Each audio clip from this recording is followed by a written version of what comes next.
Good morning and welcome back to Good Morning Tobago right here on Tobago Updates. This morning we continue our conversation with Minority Leader Kelvon Morris, and we've been chatting about all that's happening in the Tobago space. Particularly we spoke a bit about payments to outstanding contractors this morning and a number of other topics. I mean, there's a lot happening in the Tobago space. We have the Tobago Carnival that's coming up very soon, promotion for that.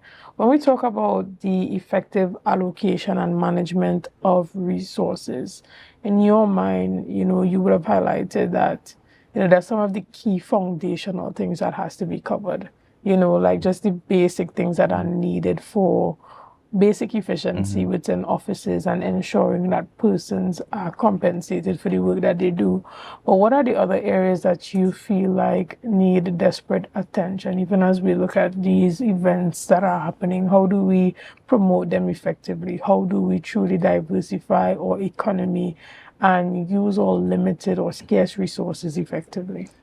Well, Shenell, I would forever say, and I continue to preach it, that tourism is to Tobago what oil and gas is to the overall national economy. And therefore, for Tobago to move forward, our tourism has to be that driver.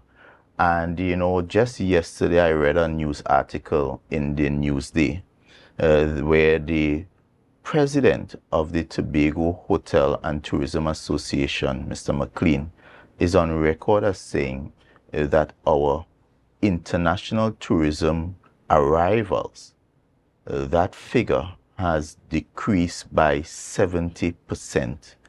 And, I felt a bit disheartened because I know of the work that was put in between the period 2017 up to 2021. 2019, as a matter of fact, would have been one of the highest international arrivals we would have had in a long time, and which showed that we were on an upward trajectory. Of course, we had COVID, and then even the recovery plan that was put in. Therefore, what I'm seeing right now is quite disappointing, and therefore I think we need to do a reset when it comes to tourism. We need to re-engage with our key stakeholders. We need to also treat with our marketing in a serious way. We also have to be honest with ourselves and recognize that our properties are not up to the standard where we can compete with the rest of the islands. So we need to have some serious investments coming in when it comes to upgrade, and then we need the access. Thankfully, the government at the time, the PNM government, even in very trying times, would have made the necessary investment in giving us a first-class international airport, which is a gateway, and that will help our case in really attracting airlines to come to this destination.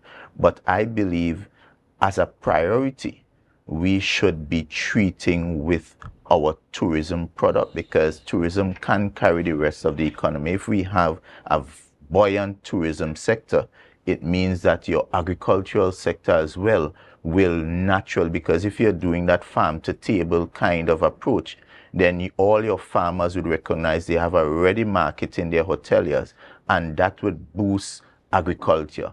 That would create jobs. That would take off some of the pressure from the THA to provide jobs. It would also encourage our young people and other people to invest in tourism-related activities. So you'll see more sites and attractions coming in play and so forth. So I really think the tourism is that boat that can lift all the others. Right. So you are saying that a major bulk of the spend should be going towards marketing, tourism marketing, and certainly, because as I said, if we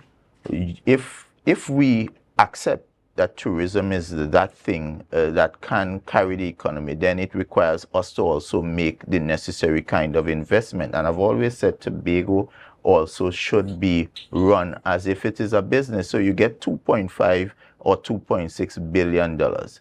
And what do we do currently? We simply just spend it. But where are the investment prospectus that would get us to build on that 2.6 billion and create more, use that 2.6 billion as the injection to create more wealth within the economy. As of now, what would have happened during the last 4 years while we are feeling the pinch is rather than grow the $2.6 billion, we have shrunk that $2.6 billion by encouraging expenditure outside of Tobago. Case in point, those roads, over $100 million would have been expended on that road that is still incomplete. Of course, we are seeing them rushing to finish it. That was given to, and I said given deliberately, to a Trinidad contractor. Then you have the road up at Lamy, $25 million, Trinidad contractor. Then you have the abandoned road in Pigeon Point, $54 million. That was given to a Trinidad contractor. And then, of course, the road, Dutch Fort, that was completed, $19 million, the same contractor who got the $100 million. And all of that would have seeped out of Tobago. And therefore, that is why our contractors, our Tobago's business people are feeling the pinch, because that means your hardware would have been excluded, because they usually would supply materials to those contractors.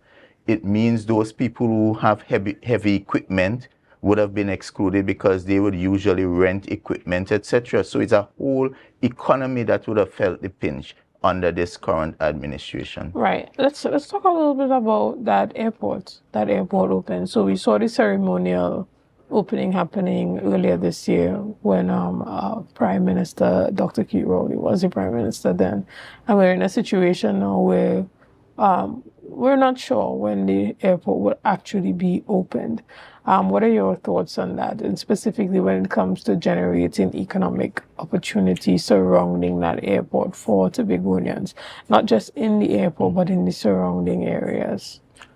I think that that airport is is a game changer for Tobago. As a matter of fact, I cannot wait for it to actually be operational. Of course, the timeline given then when we had the soft commissioning was July. July has now come and gone. I heard the current line minister, Miss Gerlin John, indicating. Is that under her door? Or is it under aviation? Well, it was under NITCO, was the project managers, and they are now saying they are in the process of handing it over to Airports Authority, which would put it under transportation, and that gets us closer to the operationalization of the airport. So I look forward to the day that airport is open. I think the sooner the better. I'm hearing it would be before Carnival. And therefore, I think that, again, Tobago's Carnival, right, Tobago, let me be specific. I understand it would be before Tobago's Carnival. So therefore, I look forward to that opening, because, as I said, that provides a plethora of opportunities, numerous opportunities for our small business people. You have persons into rental, both apartments, vehicles, etc. And it even increases the land value and property value of those persons around the airport as well.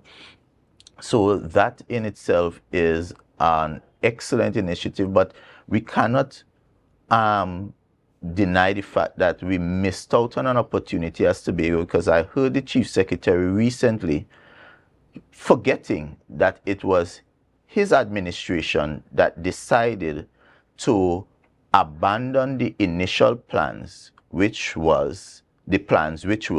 to have a dual carriageway from where Shervan, in that Cove Road that they would have built, all the way down to the airport Storbay Local Road. And they decided that that responsibility was a responsibility of the THA, and they went ahead and they did their single carriageway. What that would have meant is that the Assembly would have been able to save their $100 million, allow the central government to use its own funding, and they would have been able to do something else with that money, while we would have benefited from a first-class two-lane highway all the way down to the airport. He's now saying that that is a critical piece of infrastructure that is still required that for certification of the airport. And it just goes to show how sometimes when we play petty politics, You mean the chief secretary, oh, the chief secretary is saying now that the road that should have been built connecting the airport to this new road would have been, is a critical piece of the certification, because of course you have to show civil aviation that you have the kind of connectivity in case of emergency. Right. I did have a conversation earlier this week with Secretary James on this particular topic, even as it pertains to the roundabout being on the airport authority's property and not, outside of there, to really increase efficient traffic flow in that area. So he spoke about also the fact that during the planning of the airport, there were no Tobagonians being a part of the actual planning to ensure that even when it comes to that traffic in that area, that there was input from the THA, so that there was that type of collaboration that would ensure that smooth flow of traffic in the area for the airport purposes. So my information is up to 2021 December 6th, there was a standing committee on that airport, of which the THA had a representation, and that is why I can speak so confidently about the plan to build a two-lane highway, which would have been funded by the central government and project managed by NITCO. However, when this administration came into office, it is publicly recorded that they embarked on the construction of a single-lane highway all the way connecting you up to Apex. The design that was approved at the time was a dual carriageway that would have gone at the back of Apex all the way down to the airport. Seeing that that has not happened, it means that we are left with the existing roadway, which is that narrow connector all the way down that we currently use, that you pass the airport every day. And therefore, all I'm saying, had we had the collaboration that was required, it would have saved Tobagonians, one, the unnecessary expenditure that was expended to build that road, and two, we would not have had the certification challenges that this chief secretary now so described.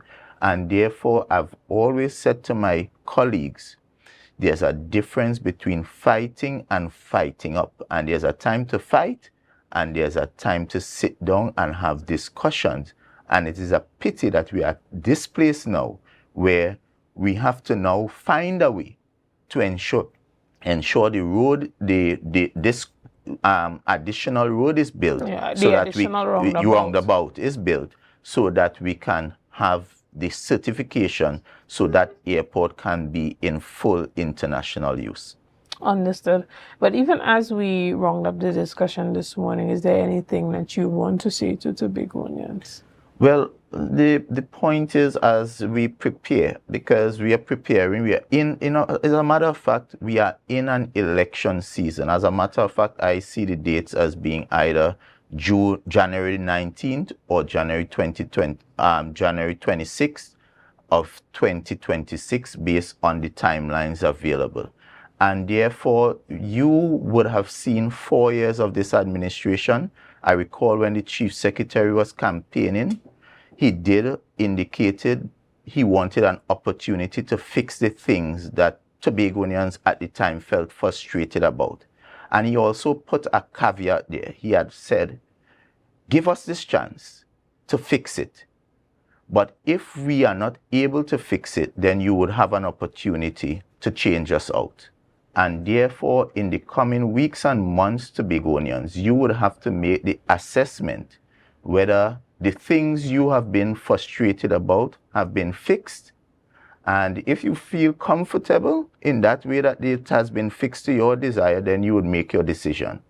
But if you, as a Tobagonian, believe that the very things that were complained about back then remains unfixed, unsolved, then you too will have an opportunity to make a decision.